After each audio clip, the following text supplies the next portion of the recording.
আমরা আসলে কল্পনা করতে পারি না যে আমাদের আনসার বাহিনী আমাদের উপর আক্রমণ করবে। কয়েকশো তারা অনেকেই ছিল, তারা সবাই মিলে আমাকে সর্বোচ্চ মারছে। নাকের হাড়টা এখানে ভেঙে গেছে। আমার মোবাইলটা নিতে পারে না, আমার ওয়ালেটটা তারা নিয়ে নিছে। মানে আমি দেখছি আমার এখন পর্যন্ত স্যালাইন চলতেছে, অনেকগুলা মেডিসিন চলতেছে। আমার পিছন থেকে আরো অসংখ্য আনসার সদস্য আমাদের উপর আক্রমণ করে। প্রথমত আমরা দেখছি আমাদের বর্তমান সময়টা ক্রাইসিস মুভমেন্ট চলছিল বিভিন্ন এলাকায় বন্যা কেন্দ্রিক, সেজন্য আমাদের ঢাকা বিশ্ববিদ্যালয় কেন্দ্রিক অনেকগুলো ত্রাণের কাজ চলছিল। কিন্তু আনসাররা তাদের একটা দাবি নিয়ে, তাদের চাকরির স্থায়িত্ব দাবি নিয়ে তারা বিভিন্ন রোড ব্লক করে রাখে, যেটা আমাদের প্রথমত আমাদের অনেক সমস্যা সৃষ্টি করে। তো এটা আমাদের শিক্ষার্থীদের কাছে অনেকটা বিরক্তকর ছিল। দ্বিতীয়ত আমরা জানি আমাদের সমন্বয়ক সার্জিস ভাই ও আসনাদ ভাই তারা তাদের আন্ডারে ছিল এবং তারা তাদের বিরতি দিচ্ছিল না। তো আমরা যেখানে আমাদের ভাইদের নিরাপত্তা পাচ্ছি না, সেজন্য আমরা আমাদের হল পাড়া থেকে বিভিন্ন জায়গা থেকে আমরা টিএসসিতে যাই প্রথমে, তারপরে আমরা সার্জিস ভাই আসনাদ ভাইয়ের উদ্ধারের জন্য আমরা যাই। যাওয়ার পরে আমরা যখন সচিবালয়ের সামনে যাই তখন তারা দুইটা ভাগ হয়ে যায়। তারা রাস্তার মাঝ দিয়ে ফাঁক করে দিয়ে আনসার বাহিনীরা তারা রাস্তার দুই সাইডে হয়ে যায় এবং আমাদের ভিতরে ঢোকায় নেওয়ার পর থেকেই আমাদের উপর অতর্কিতভাবে হামলা করে। প্রথমত আমি যেটা বলবো, আমরা আসলে কল্পনা করতে পারি না যে আমাদের আনসার বাহিনী আমাদের উপর আক্রমণ করবে। কারণ এখন বর্তমান সময়টা পরিবর্তন হয়েছে। আমরা পুলিশ, বিজিবি সহ র্যাব অন্যান্য তারা কিন্তু আমাদের উপর এতটা এখন সহানুভূতিশীল যথেষ্ট। সেই ক্ষেত্রে আমরাও ভেবেছিলাম আনসার বাহিনীরা তারা আমাদের যথেষ্ট সহযোগিতা করবে, কিন্তু তারা সেটা না করে আমাদের উপর অতর্কিতভাবে হামলা করে। তারপর থেকে আমি আসলে আমি আর কিছু বলতে পারিনি, কারণ আমি ফার্স্টেই আমরা যত কালকে যে রাত 9টার দিকে যে সমস্যাটা হয়েছে, আমি সবার প্রথমেই আক্রমণের শিকার হই। তারপর থেকে আমি আসলে আর কিছু বলতে পারি না। জি, আমি আহত হয়েছি। আমি সবার ফার্স্টের সারিতে ছিলাম। তো আমি যখন আনসারদের মাঝ দিয়ে যখন চলে যায়, আমার সামনে 10-12 জন মতো ছিল।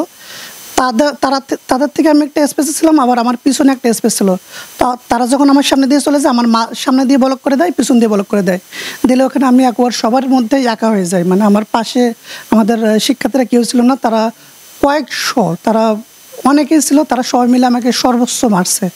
মানে আমি দেখছি আমার এখন পর্যন্ত স্যালাইন চলতেছে, অনেকগুলা মেডিসিন চলতেছে। আমার সব থেকে বেশি আহত হয়েছে আমার মাথা দিয়ে আর দিয়ে। তারা অবশ্যই একটা প্ল্যানিং করে মারছে, মাথা দিয়ে, চোখ দিয়ে। আমার নাকের হাড়টা এখানে ভেঙে গেছে।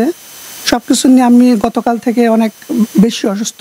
আপনি আহত হওয়ার পরে চিকিৎসা নিতে আমি সবার ফার্স্টে যখন আহত হই তখন আমি একেবারে সেন্সলেস হই নাই, তবে অনেক বেশি কিছু বলতে পারছিলাম না। তখন আমাকে কোনো এক ভাই, আমি তাকে চিনিও না এবং তার ফেসটা দেখারও সুযোগ হয় না, তিনি আমাকে নিয়ে ঢাকা মেডিকেলে নিয়ে যায়। নেওয়ার পরে ঢাকা মেডিকেলে যে ফার্স্টে আমাকে একটা ইনজেকশন দেয়, পরবর্তীতে অক্সিজেন দেয় কিছুক্ষণের জন্য, আধা ঘন্টা প্লাস। তারপরে আমাকে সিটি স্ক্যান করে, তারপরে অনেকগুলো মেডিসিন দেয়। দেওয়ার পরে অনেকক্ষণ রেস্ট নেওয়ার পর আমি পরবর্তীতে আমাকে বললো যে আপনি চাইলে মেডিকেলে থাকতে পারেন, না হলে আর যদি বেটার ফিল করেন হলে যেতে পারেন। তো আমি সেলাইন দেওয়া অবস্থায় আমি হলে চলে আসি। আমি প্রথমত দেখছি যখন আমাদের সমন্বয়কদের নিরাপত্তা দিচ্ছে না এবং আমাদের ত্রাণ কেন্দ্রিক ঝামেলা সৃষ্টি করছে তারা, তখন আমাদের দায়িত্ব থেকে আমরা আমাদের শিক্ষার্থীদের সচেতনতার দিক থেকে আমরা তখন একত্রে আমরা সচিবালয়ের দিকে যাই আমাদের সমন্বয়কদের ছাড়ানোর জন্য, কিন্তু তারা আমাদের আক্রমণ করে। কিন্তু আমারও একই প্রশ্ন, কেন অন্যান্য আইন শৃঙ্খলা বাহিনী তারা কেন চুপ ছিল? তারা কেন শিক্ষার্থীদের যাওয়ার পর্যন্ত তারা কেন অপেক্ষা করবে? তাদের তো দায়িত্ব ছিল, তারা এখানে কি হচ্ছে আমাদের সমন্বয়কদের ধরে রাখছে, এগুলো কেন রাখছে? তাদের দায়িত্ব ছিল তারা এই বিষয়টাকে মোকাবেলা করে এবং সুষ্ঠুভাবে তদন্ত করার দায়িত্ব ছিল। আমরা জানি আমাদের দেশে একটা ক্রাইসিস মুভমেন্ট চলছে, বিভিন্ন এলাকা কেন্দ্রিক বন্যা। তো সেক্ষেত্রে আমাদের ঢাকা বিশ্ববিদ্যালয়ের শিক্ষার্থীরা বন্যার ত্রাণ কেন্দ্রিক কার্যক্রম চালায়, কিন্তু আমরা দেখি আমাদের যে গাড়িগুলো যাবে এবং মালামাল আসবে, এগুলো কিন্তু আসতে পারতেছিল না স্বাভাবিকভাবে, কারণ শাহবাগ কেন্দ্রিক তারা রাস্তা ব্লক করে রাখছিল, বিভিন্ন জায়গায় ব্লক করে রাখছিল। সেটা আসলে শিক্ষার্থীদের একটা ক্ষোভ ছিল, কারণ আমাদের এই সময়টা তাদের দাবি আদায়ের জন্য তারা অবশ্যই আন্দোলন করতে পারে, কিন্তু সেটা একটা সময় সুযোগ অনুযায়ী। এখন দেশের ক্রাইসিস মুভমেন্টটা তাদের মাথায় রাখা উচিত ছিল। তো পরবর্তীতে এটা একটা বিষয়, আরেকটা বিষয় ছিল আমাদের সমন্বয়ক হাসনাত ভাই, সার্জিস ভাই, তারা আগে থেকেই মূলত বন্দি অবস্থায় জিম্মি করে রাখে, এটা রাখে সচিবালয়ের ভিতরে। তো আমরা এটা শুনে আমরা তখন শিক্ষার্থীরা আমাদের ভাইদের রক্ষার জন্য আমরা প্রথমে টিএসসি যাই, টিএসসি থেকে একত্রিত হয়ে আমরা সচিবালয়ের দিকে রওনা দেই। তো যখন সচিবালয়ের দিকে রওনা দেয় তখন আনসার বাহিনীরা তারা কৌশল করে রাস্তার দুই সাইডে তারা দাঁড়িয়ে যায় এবং মাঝখান দিয়ে ফাঁকা করে দেয়। যখন মাঝখান দিয়ে ফাঁকা করে দেয় তখন আমরা সামনের দিকে যাই এবং আমরা যখন তাদের ভিতরে ঢুকে পড়ি তখন তারা আমাদের উপর অতর্কিতভাবে হামলা করে। বিশেষ করে আমি যখন প্রথমে গেছি তখন আমার সামনে কিছু ছিল, পিছনে কিছু ছিল আমাদের শিক্ষার্থীরা। তো আমি সবার মাঝে পড়ে গেছিলাম, আমার সামনে পিছনে দুইটা স্পেস থাকায় তারা আমাকে ব্লক করে রাখার পরে আমাকে তারা অতর্কিতভাবে হামলা করে এবং তা আমাকে সর্বোচ্চভাবে তারা প্ল্যানিং করে আমার বুক থেকে মাথার উপরে এগুলো বেশি মারছে এবং আমার মোবাইলটা নিতে পারে না, আমার ওয়ালেটটা তারা নিয়ে নিছে। ওয়ালেটটা থেকে আমার টাকা ছিল অনেকগুলো, আমার ভার্সিটি ডিপার্টমেন্ট সহ এটিএম কার্ড ছিল কয়েকটা, এগুলো তারা ওগুলো ওঠায় নাই।